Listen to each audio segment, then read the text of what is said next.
Hello everyone, in front of me is Samsung Galaxy Z Fold 6 and let me show you how to activate developer options.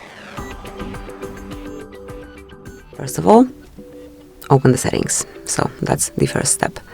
Now find and select About Phone. Here select Software Information right here and locate build number. So here it is. Now tap on it 7 times.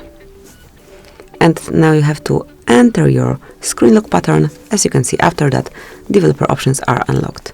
So now just scroll down and they appeared right here. So at the bottom of the settings list.